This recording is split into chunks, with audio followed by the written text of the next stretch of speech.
You are out there right now with a plastic water filter and a life straw, and you think you are prepared. You are not. You are 3 days from the nearest road. The temperature dropped 14 degrees overnight. The creek you plan to filter from is frozen solid under 18 inches of ice. Your backup, the brackish tidal river half a mile back, is pushing salt water inland because the tide came in an hour ago. The water in your bottle ran out this morning? And your plastic filter, the one you paid $60 for, it cracked last night, silently, while you slept. Because plastic does that at minus 20. Because nobody told you that a water filter built for a weekend hike in Vermont is not the same thing as a water filter built for Alaska. I have been in that position. Not on a camping trip, not on a YouTube adventure, on a real day, in real bush, with real consequences. My name is Luke Weston. I have lived and worked in the Alaskan wilderness for 11 years. I have kayaked tidal rivers so cold the ice washes up on the beach. I have camped on coastline where bear paw prints were pressed into the mud 10 feet from where I built my fire. I have looked at a lagoon full of icebergs and understood, without anyone telling me, that if I went into that water, I would be dead in 6 minutes. And I have never once run out of drinking water. Not because I carry more gear than you, because I was taught differently. Today, I am going to show you exactly how the people who have lived in this bush for generations, not visiting it, living in it, find, assess, and treat water in every condition Alaska throws at them. I am going to tell you what costs nothing and works in any temperature. And I am going to tell you the part that should make you angry, which is that the outdoor gear industry has known about these methods for decades and they do not sell them. Because you cannot put a $60 price tag on moving water and a strip of cloth. Stay with me.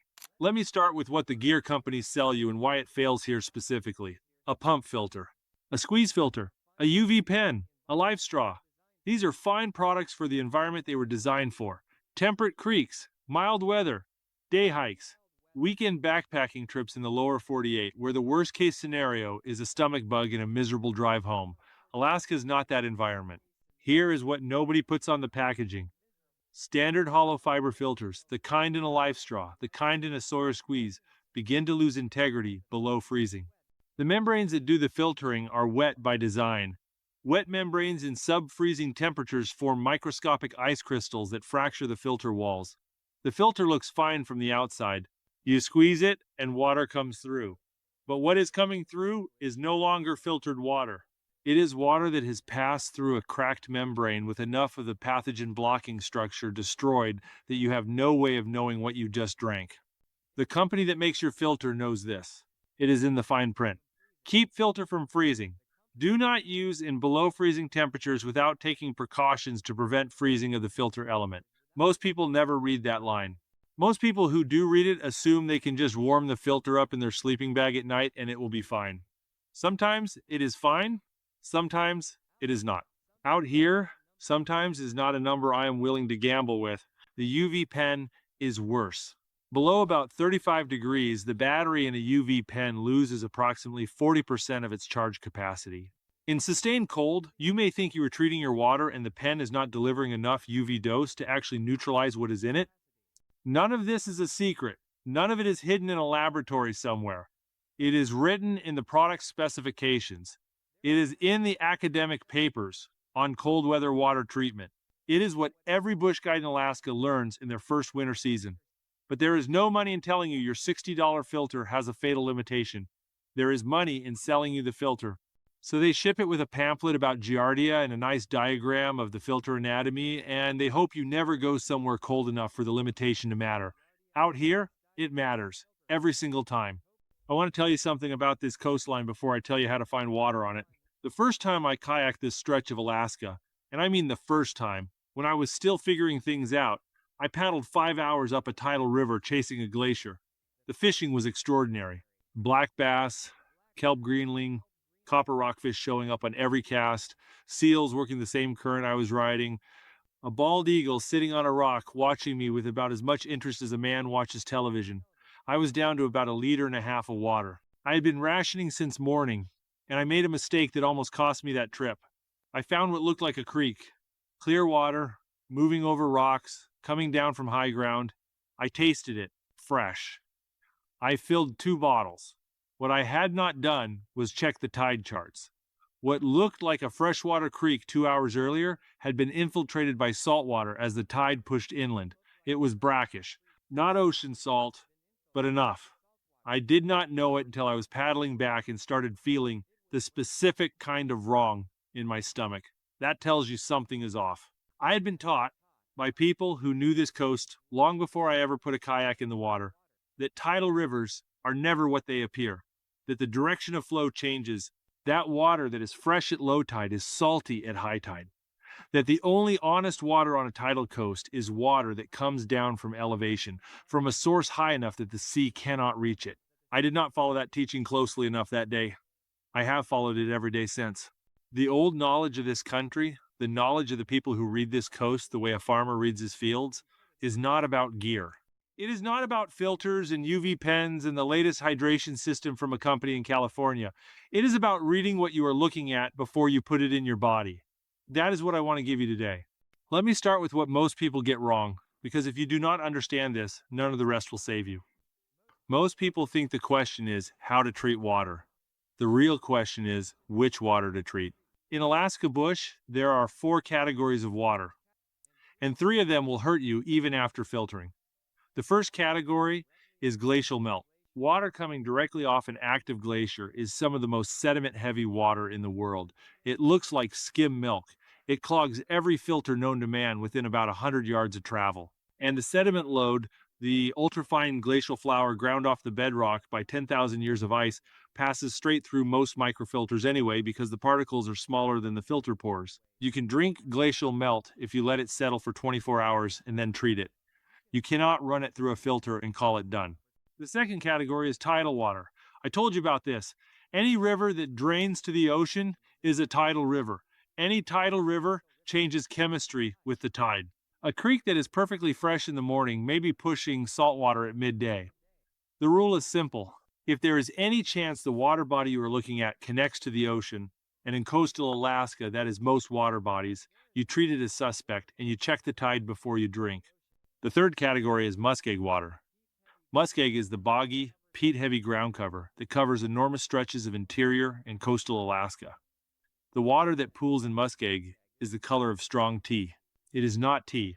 It is tannin-heavy, often acidic, and it carries a specific microbial load that standard filters address poorly.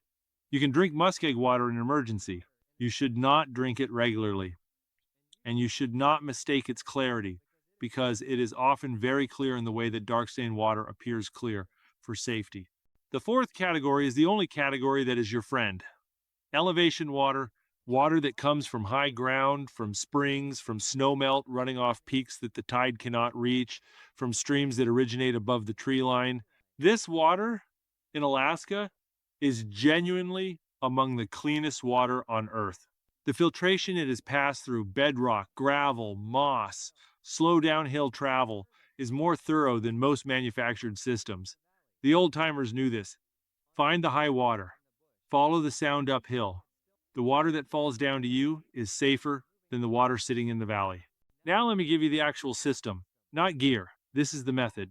The first thing I do when I reach a new campsite, before I set up, before I make fire, before anything else, is walk the water. 20 minutes, listening and looking.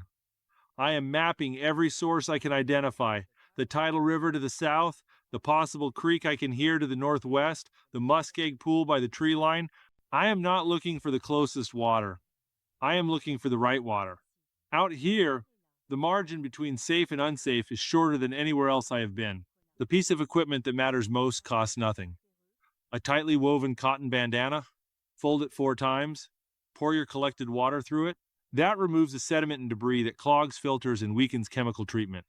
What you do next depends on what kind of water you collected. Elevation water, above any tidal influence, you can drink it straight.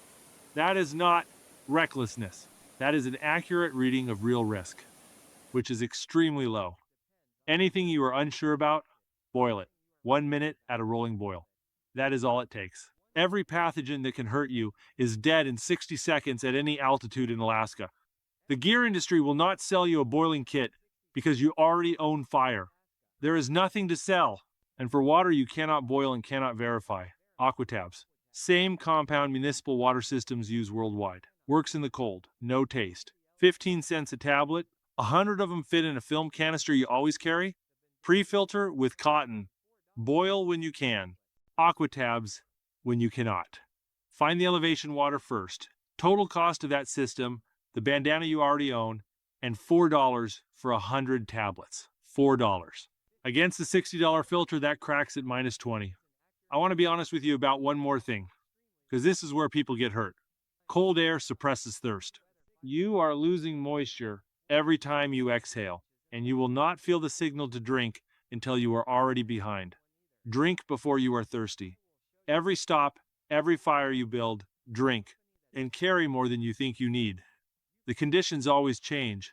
They did for me on that tidal river. Now think about who profits when your filter fails. Not you, the company that sold it to you. You come home, you buy a better one, a more expensive one, or you stop going.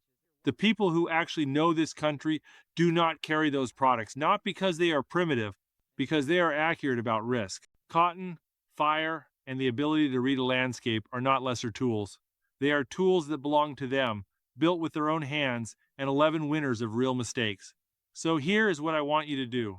Walk your water before you do anything else at camp. Carry a bandana, carry aquatabs, and learn the sound of moving water before you need it, because the day you need it, you will not be thinking clearly. Tell me in the comments where you are headed and what your water setup looks like right now.